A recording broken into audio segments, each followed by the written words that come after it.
have a gearbox problem here. We have a couple broken off bolts. I'm going to show you how to fix that, how to get them out of there. You can either use an easy out or you can weld a nut on them. We're going to try the weld a nut on it option here. You can see that I broke the mount out. Not ideal, but it's the way it goes. Some nut set on there. It just fits a little bit looser than the top of the bolt. Ground it down a little bit so you get good on there. And we're going to see if we can get it loose here. Hopefully it doesn't break. Oh yeah. That's good.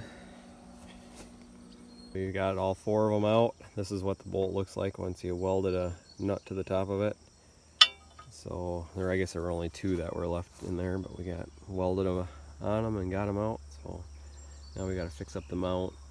But other than that, we should be good. We got the hardest part done, I think.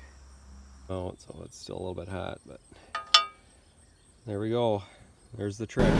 If you like this video, be sure to like, subscribe, and hit that notifications bell. Thank you.